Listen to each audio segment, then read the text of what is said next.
Julia Rozovsky.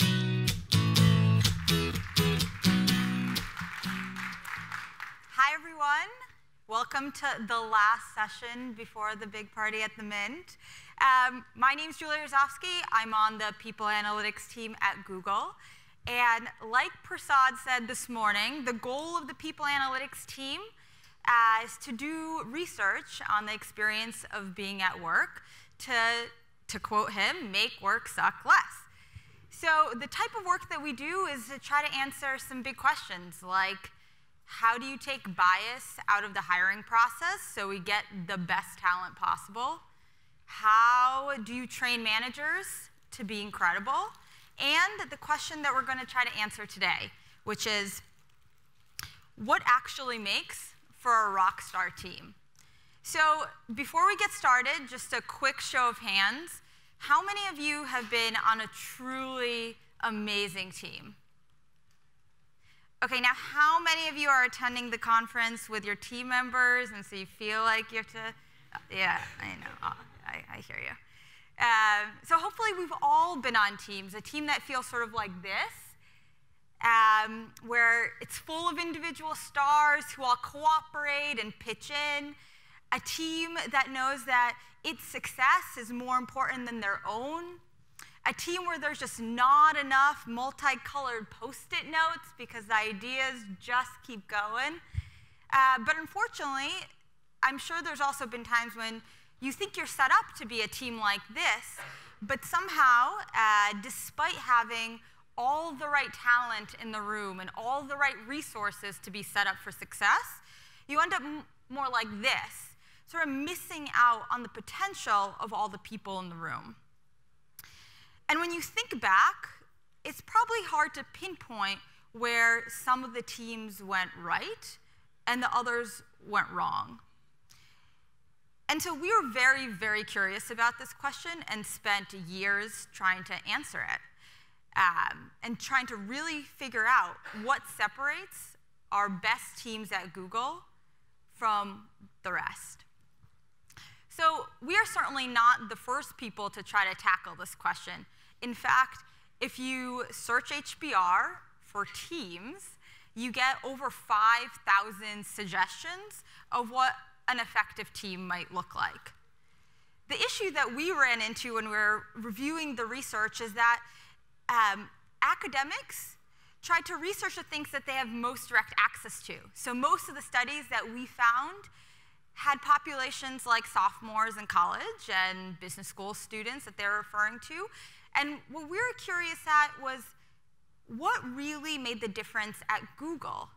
Can we really understand the experience of people at work, of teams full of knowledge workers that Google is full of and similar to organizations like yours?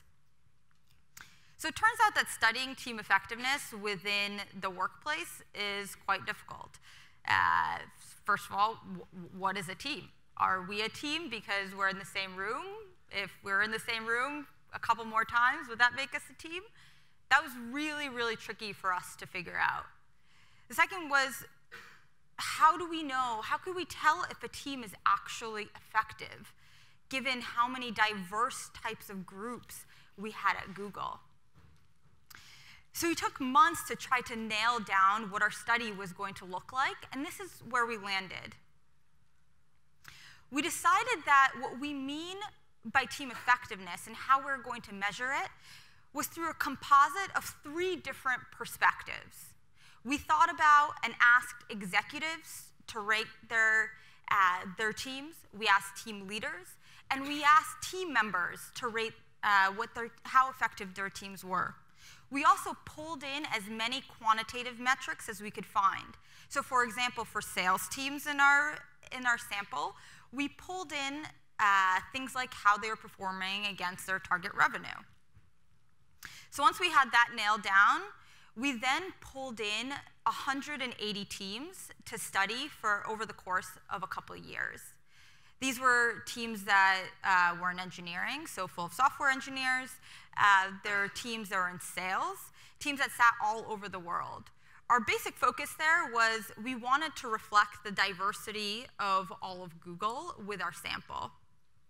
And then lastly, we had to figure out what are we going to ask these people once we had them in the room. And we tried to cast a really wide net of what we thought might impact team effectiveness. So we asked these teams 250 questions through interviews, through surveys, and they basically went into two different categories. First, we asked them about the characteristics of people on the team. So things like their skills, their backgrounds, their personality traits. And the thinking there was, can we figure out if individual characteristics or a combination of them actually impact teams and how they perform? The other big category was around team dynamics and how teams interacted. So we asked people about how they set up their norms and their goals, how they resolve conflict. Do they socialize inside of or outside of work? And the thinking there was, is there something about the dynamics of the group that might predict the outcomes? So after we did all that, we gathered this, both the qualitative and the quantitative data. We started running models to try to understand which of the 250 variables that we collected actually predict team performance consistently. So what did we find? So when we started this project, we actually had no idea what we were going to find. We imagined that it was going to be pretty algorithmic. We had Google Lover algorithms. We thought, you know, it's probably going to be something like take a few ex-consultants, pair them up with some rockstar engineers, get some extroverts, voila, you have a rockstar team. Actually, we're just completely wrong. And we found something we didn't expect, which is that how a team works together was so much more important than who specifically was on the team. And specifically, there were 5 common themes that all high-performing teams at Google seem to share. So I'm going to walk you through them one by one. And this is in order of importance. So the first one was around psychological safety. So can we, as a team, take a risk without feeling insecure or embarrassed? This is the most important thing we found. Second was dependability. Can we count on each other to deliver high-quality results on time? We found that if teams can't answer this question yes, every single person on the team, they were very unlikely to be effective. Next was around structure and clarity. So are the goals, are the roles, are the execution plans on this team clear, or were they just all flying by the seat of their pants? Next is around meaning. Are we working on something that is personally meaningful to each of us? And what we saw is that people derive meaning from their work from a lot of different places, but each of them had to feel like the work was meaningful for the team to be effective. And the last one was around impact. Do we fundamentally believe that the work that we're doing matters, that it has an objective, that you can match to the organization's objective? So we saw at Google, teams that could answer yes to each of those 5 questions were disproportionately more likely to be an effective team. They're more likely to be rated effective by their executives, by the team leaders, by each other, and bring in much more revenue than teams that couldn't answer yes to this. But we also found this was a shortcut for us that we can show to leaders of where teams could focus their energy. So I want to dive a little deeper into psychological safety, because this is a dimension that we saw was foundational. So what do we actually mean by psychological safety? Because I know it sounds completely clinical, a term that you don't often hear. What we mean is psychological safety is the ability to take a risk or make yourself truly vulnerable with your team members, to throw out a crazy idea, to ask a question when you're feeling lost, to admit that you're making a mistake, without worrying too much that you'll be judged or looked down upon. So this sounds pretty easy, but Think back to a time when you were just starting a project or in the middle of a project and you felt truly, truly stuck. So stuck that it's sort of unclear where to go to from here, or whether any of the work that you've done was valuable at all. And in the moment, what you need is a thought partner, but that requires opening up and saying that you have no idea what you're doing anymore. So psychological safety is the ability to hush the fear inside your head and ask the question and know that you're not going to get judged or looked down upon as a result. So Amy Edmondson is a researcher at Harvard Business School, and she has a really good way of explaining why this matters or why this is important. And what she says is that when you withhold your ideas, you rob both yourself and your team members of small moments of learning. And that is what makes it much more difficult to execute. So what we saw at Google was that these trends were really clear in the data. And on the sales side, we actually saw that psychological safety on the team actually impacted the bottom line. So let me walk you through this. So when we looked at the sales teams that we studied and how they performed against their target revenue, what we saw was that on average, teams that express feeling unsafe missed their target revenue by about 19%, whereas teams that express feeling safe exceeded their target revenue by almost the same amount.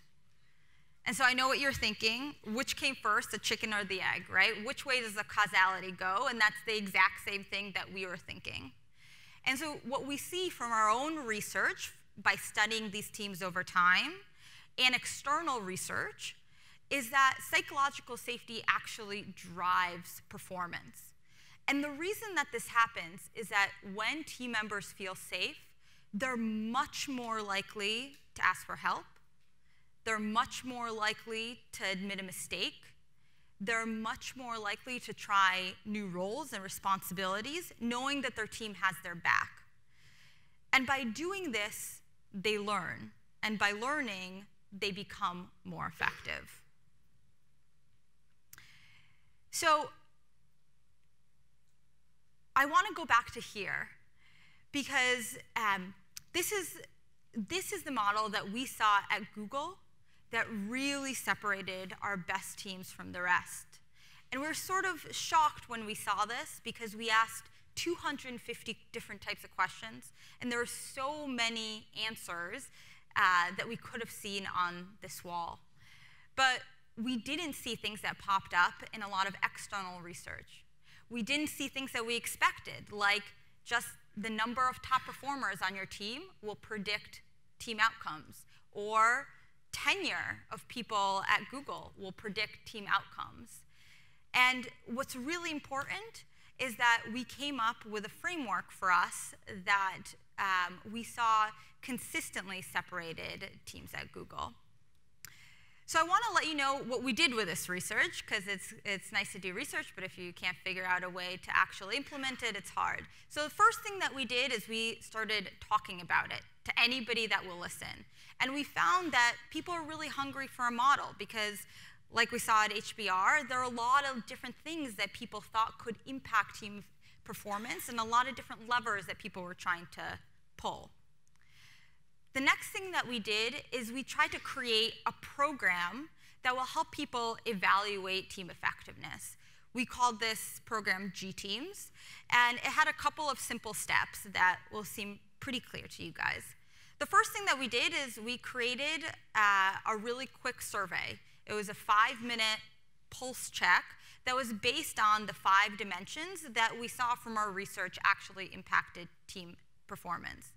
We made this completely on demand so that any team at any time could just take this pulse to get a snapshot of how their team was doing.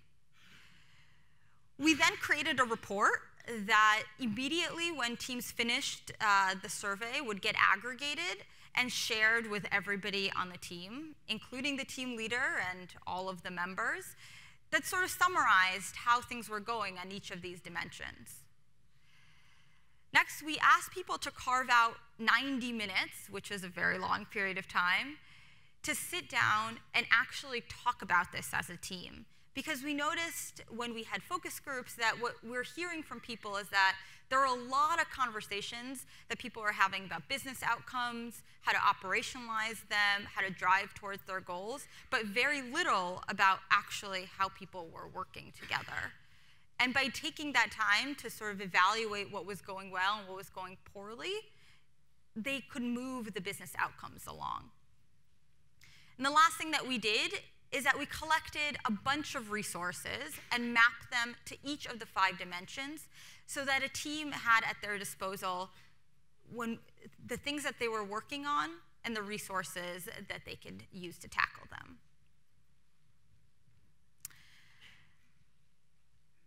So I wanted to leave you with just a few thoughts about what you could do within your own organizations to think about improving team effectiveness. The first one is to identify the needs of your own teams.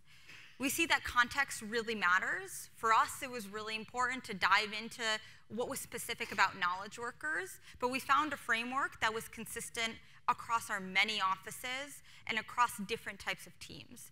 So you certainly don't have to invest years into a scientific study to do this. If this framework works for you, please feel free to use it. The second was measure team effectiveness. We noticed at Google that we measure individual performance, we measure organizational health, but we never took time to measure team performance. And that is the way that most of us work.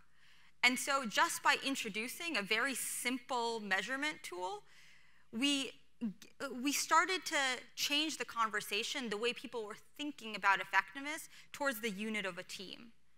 So what I'd recommend there is it doesn't have to be formal.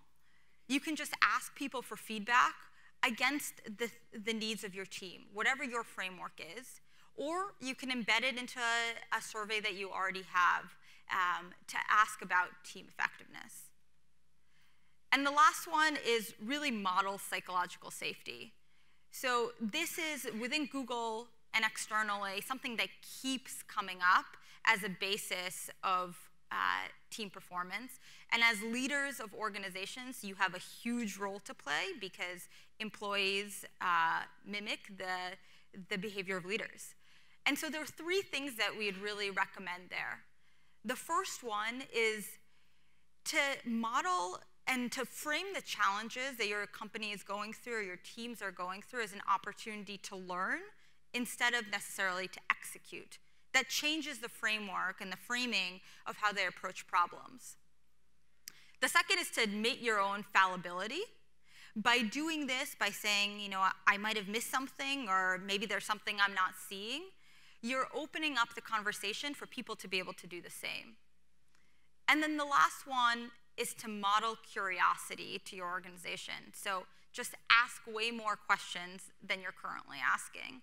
And by doing that, you're signaling that it's okay for your employees to do the same. So if they don't know something, they'll ask. So before I turn it over to Q&A, what I want to leave you with is this. A lot of the research that we've done, the tools that we've created, the resources that we created for teams are all summarized on our rework site. So if any of the information might be useful in your own company, feel free to peruse this and use it. So with that, I just want to turn it over to Q&A, and I'm happy to answer any of your questions. And please use the microphone in the middle. Hi there. I had a question about the 2 of these steps out of the 5, yeah. Impact and meaning. How would you really differentiate those? Because I feel like they kind of are the same. Yeah, that's a great question. So the question is, how do you differentiate between impact and meaning? So the way that we think about meaning is what is important for you internally. So what motivates each individual employee to do their best work?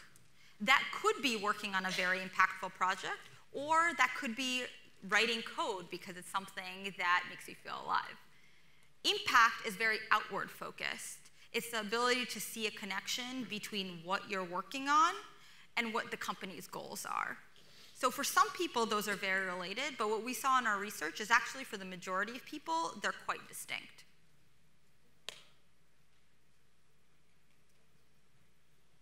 Great. If you could come up to the mic, that'd be great.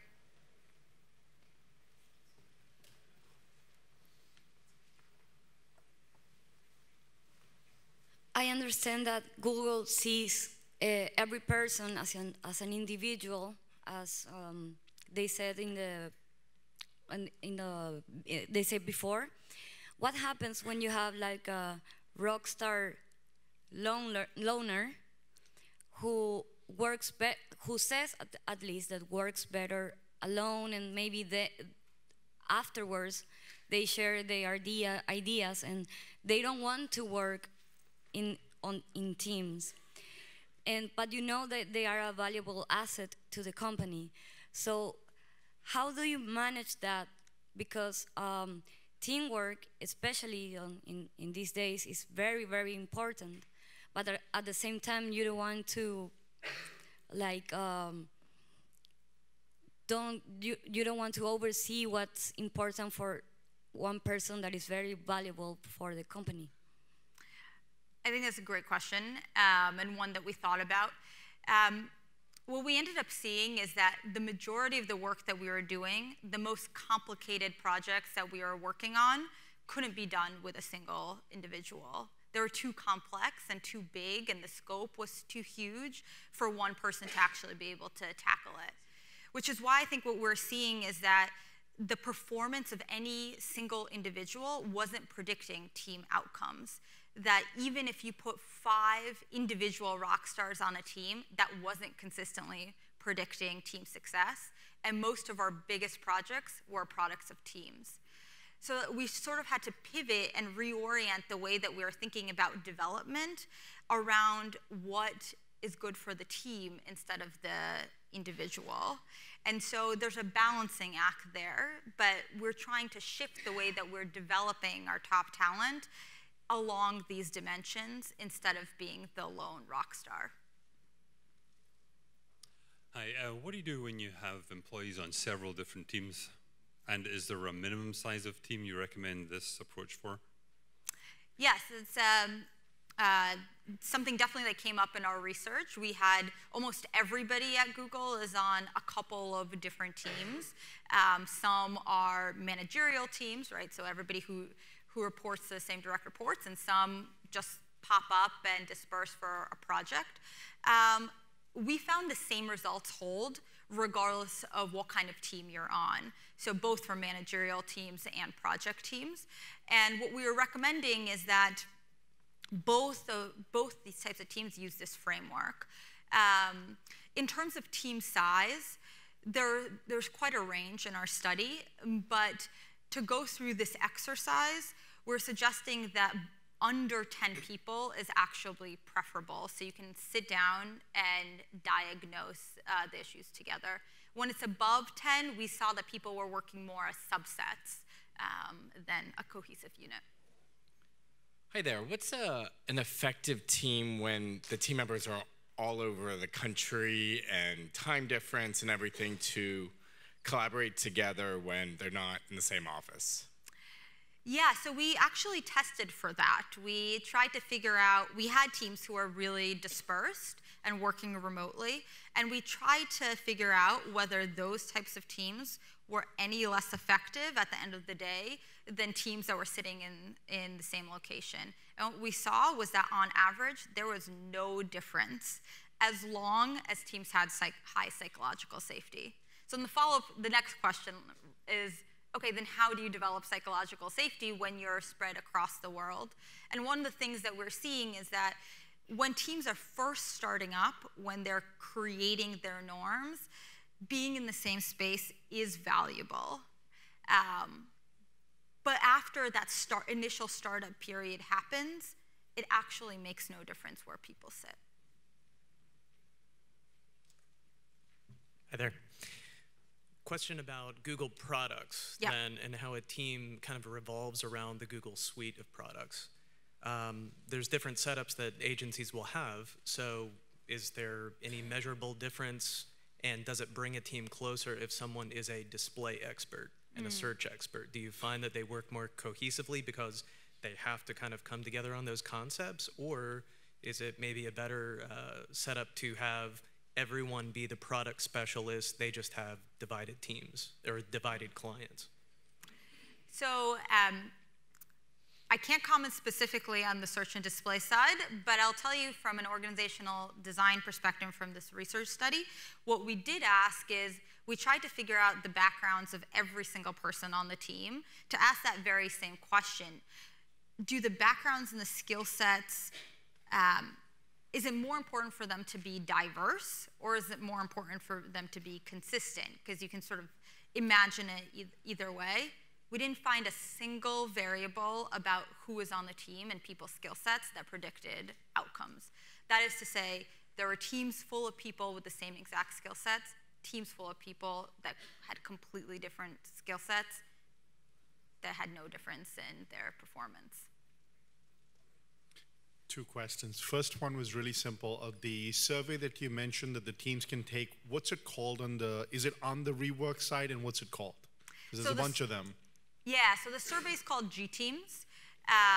It's basically a mapping of the 5 dimensions and questions about them.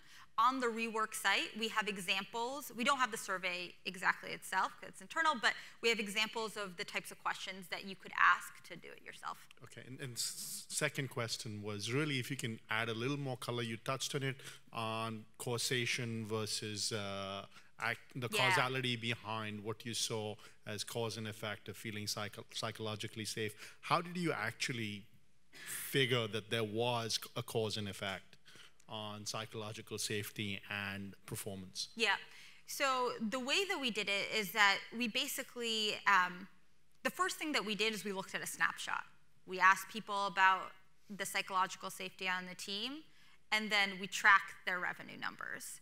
And so initially the signal that we got was, wow, they're really correlated. More than anything, this is really correlated. But that's not enough, because you could just say that you're feeling pretty psychologically safe because you're killing your numbers.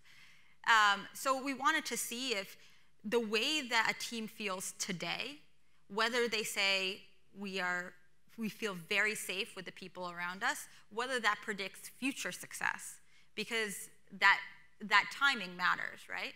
And that's what we're able to show with our research, that the way that a team responds in this moment not only predicts their revenue, their target revenue and how they perform against it today, but in the future as well. There's also just one more thing to add there is Amy Edmondson is a researcher at HBS. I mentioned her. She's done incredible work in this area, and she has shown the exact same thing, not just with sales and engineering team, but hospital teams, teams of factory workers, and a lot of different sectors, that it comes down to this. Did you have a follow-up? Okay. Hi, thank you.